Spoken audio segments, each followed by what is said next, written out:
बिस्मिल्लाहिर्रहमानिर्रहीम अल्हम्दुलिल्लाहि रब्बिल आलमीन वस्सलातु वस्सलामु अला सय्यिदिल मुरसलीन व अला आलिहि व अस्हाबी अजमाइन। प्यारे भाइयों और बहनों, आज हम आपके साथ रसूलुल्लाह सल्लल्लाहु अलैहि वसल्लम की दो मुबारक अहादीस शेयर करने जा रहे हैं जो मिशकातुल मसाबी से रवायत की गई है। ये अहादीस हमें रूहानी इलाज और दम के बारे में बड़ी हिकमत भरी रहनुमाई अता करती हैं। हज़रत जाबिर रज़ी अल्लाह ताला अन्हु फरमाते हैं, रसूलुल्लाह सल्लल्लाहु अलैहि वसल्लम ने एक मौका पर दम करने से मना फरमा दिया।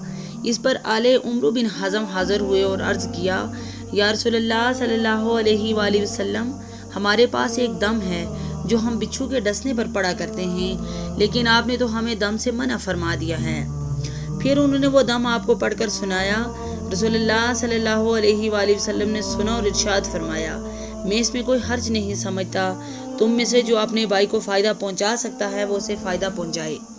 मिशकातुल मसाबी हदीस नंबर 4529। हज़रत औफ बिन मालिक अशजी रज़ी अल्लाह ताला अन्हु फरमाते हैं, हम दौरे जहालत में दम किया करते थे। हमने अर्ज़ किया, या रसूलुल्लाह सल्लल्लाहु अलैहि वसल्लम, इस बारे में आप क्या इरशाद फरमाते हैं? आप सल्लल्लाहु अलैहि वसल्लम ने फरमाया, अपने दम मुझे सुनाओ, अगर इसमें शिरक न हो तो कोई हर्ज नहीं। मिशकातुल मसाबी हदीस नंबर 4530।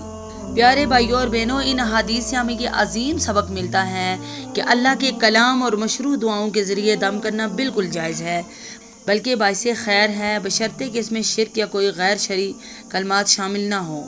एक मोमिन का फ़र्ज़ है कि वो अपने भाई के लिए आसानी पैदा करे, उसकी मदद करे और जो नफ़ा पहुँचा सकता है वो ज़रूर पहुँचाए। ये भी ईमान का हिस्सा है कि हम दूसरों को फ़ायदा देने वाले और खैर बांटने वाले बने। उम्मीद है कि ये बाबरकत अहादीस और इनका पैगाम आपको पसंद आया होगा। अगर आप हमारे चैनल पर नए हैं तो हमारे चैनल को सब्सक्राइब ज़रूर कीजिए, वीडियो को लाइक कीजिए और अपने दोस्तों के साथ ज़रूर शेयर करें ताकि ये रोशनी और खैर हर दिल तक पहुँचे। अल्लाह ताला हमें कुरान और सुन्नत के मुताबिक ज़िंदगी गुजारने की तौफीक अता फरमाए। आमीन या रब्बुल आलमीन।